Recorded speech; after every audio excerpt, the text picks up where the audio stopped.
গাজায় বিশেষ যুদ্ধবিরতি সত্ত্বেও থেমে নেই ইসরায়েলি বর্বরতা। আইডিএফ-এর হামলায় একদিনে ৩৪ ত্রাণ প্রার্থী সহ নিহত হয়েছেন ৬৩ ফিলিস্তিনি।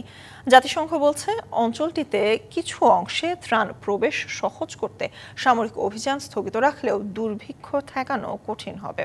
এদিকে গাজা উপত্যকায় অপুষ্টির মাত্রা উদ্বেগজনক বলে জানিয়েছে বিশ্ব স্বাস্থ্য সংস্থা। উত্তর গাজার ধ্বংসস্তূপ আর ধুলোমাখা রাস্তায় কাঁধে এক বস্তা আটা নিয়ে তাঁবুতে ফিরছেন ফারেস হাসুনা। খাবার নয় বরং ৬ সন্তানের জন্য আশার আলো নিয়ে এসেছেন তিনি। ক্ষুধা আমাদের মেরে ফেলছে। আমার সন্তানেরা অনেক ওজন হারিয়েছে। ১৫ দিন ধরে ত্রাণ নিতে এসেও কিছুই পাইনি, আর সহ্য করতে পারছি না। প্রতিদিনের মতোই প্রায় ৪ কিলোমিটার পথ হেঁটে ভোরের আগে ত্রাণের আশায় রওনা হন ফারেস। তবুও নিশ্চিত ছিলেন না কিছু পাবেন কিনা, জীবিত ফিরবেন কিনা। বের হয়েছিলাম, জানি না ফিরব কিনা।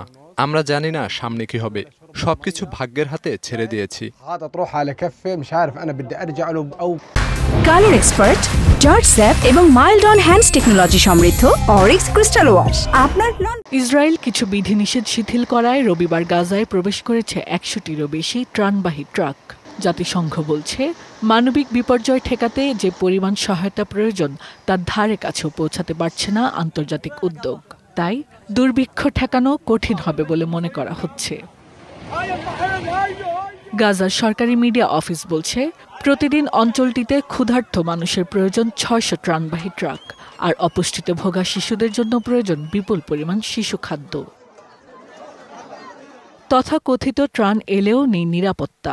মানবিক বিরতি আর বাস্তবতার মধ্যে অনেক ব্যবধান। অঞ্চলটিতে প্রতিদিন ১০ ঘণ্টা করে সামরিক অভিযান বন্ধ রাখার প্রতিশ্রুতি দিয়েও হামলা চালিয়ে যাচ্ছে Israel. Hasna Akhtar, DBC news desk.